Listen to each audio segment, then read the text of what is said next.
So, without being too much of a fanboy, this book was an eye opener for me because I thought for years that sales was very much being charismatic.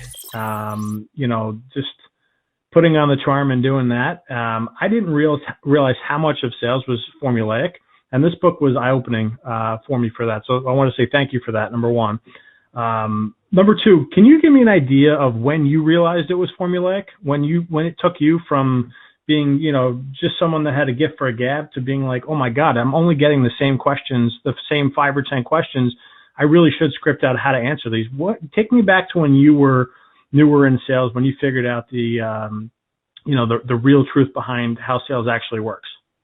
Yes, that's a great question, and I really like when you talk about, hey, having the gift of gab, and, it's really about a personality-based thing. Other people say, hey, I have to be genuine with someone. I can't come across like a robot, and, in fact, sales are consultative. Everyone's different. I need to be able to, to chuck and jive, and I need to be able to,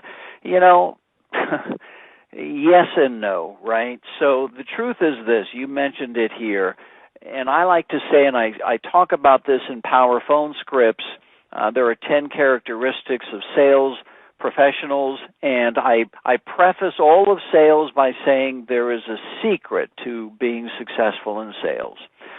And there is, and you hinted to it. And what it is 80 to 90% of the situations you run into are the same over and over again. So why not script out the most effective, best practice wording, messaging that you can use to deal with those recurring selling situations? And that's why scripts are so important. But I want to answer your original question. When did I figure this out?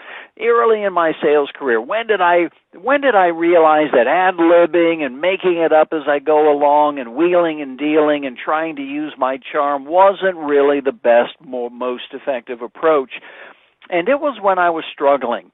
And I was looking at the top 3 producers. I was in an office of 25 sales reps. We were financial investment reps making hundreds of cold calls a day. And there were 3 top producers, and one of them drove a beautiful Porsche Carrera, and I drove an old beat-up Nissan hatchback, and he'd walk in with his $1,000 suits, and I had, I certainly wasn't wearing that, and I asked myself, what is he doing that I'm not doing? And I literally recorded him. I snuck next to his cubicle, and I put my tape recorder up, and I recorded him making cold calls. I recorded him making closes, and I came back one weekend, and I transcribed them all.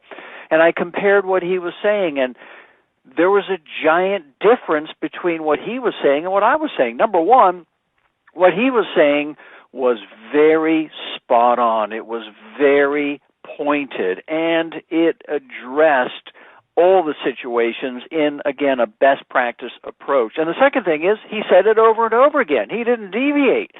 And when I compared that to what I was doing, and again, I was making it up as I went along. I was trying to play off people's personalities. I was trying to come up with the response du jour of the day. I failed miserably. It was hard.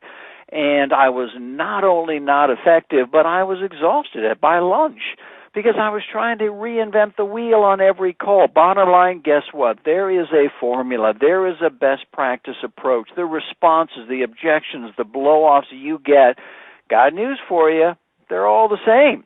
When do they differ? There's probably about 7, 8 objections you get.